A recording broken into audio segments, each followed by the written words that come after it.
Welcome back. We are working on the Yamaha 25 horsepower. What we did was actually put in this one because I had it lying around and it seems to work as it should. So we will start by taking the carburetor off again. I cleaned this one before, but it was not running perfect, so I will try to put the other carburetor on it and start it up and see how it will run. I took out the carburetor for 28 horsepower. Then I looked at this one. This is the ignition plate, and what I can see here that it's points on it. So it could also be that the ignition, weak ignition, could be just setting the points correctly. The only difference that I can see on those two here is actually first of all, the weight. The 28 horsepower carburetor is very heavy. This one is very light. There is some, it is the same brand. And if we look here, we can see this is the 25 horsepower. This is a part number of this one. Take the 28 horsepower. This is a part number on this one. I do not know if the previous owner of both engines have switched those carburetors around. This 28 horsepower, it was very clean inside, looks very good. So let's just put it on and see how this one will perform.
Then it died, and that is because I didn't squeeze the bolt here, because this one is not working.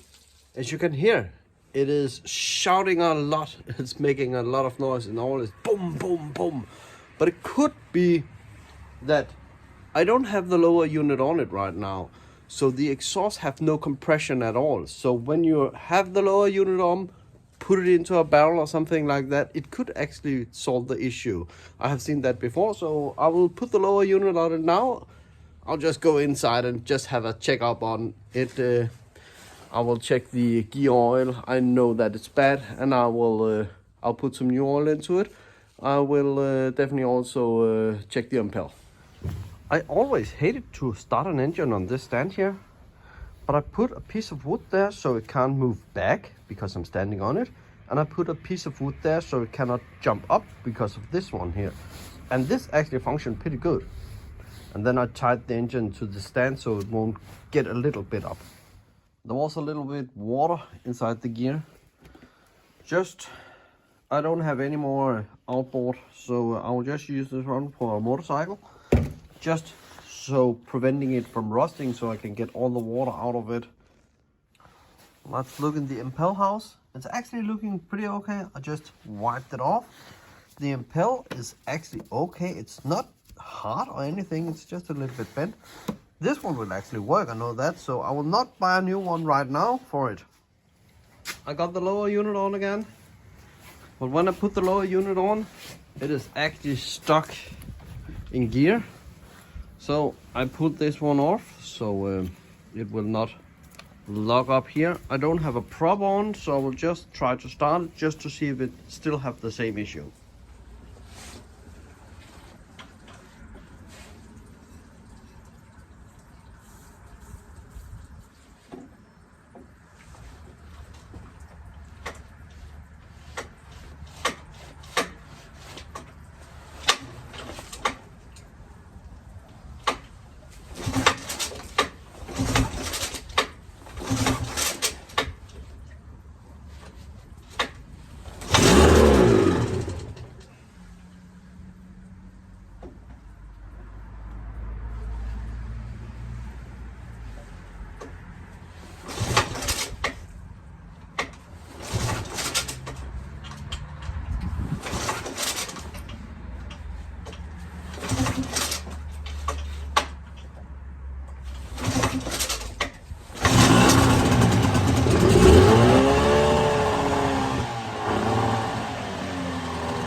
Still puffing, but not that much.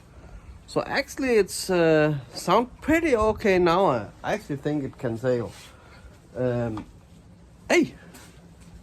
Now I can move the gear now. Perfect! I didn't notice that. So that's perfect. It's still not idling, so.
I think this is it for this engine here. It can start, it can run. It is not perfect. I think I will sell it as a running project for somebody who will take good care of it. Maybe sell it with the big white boat or something like that.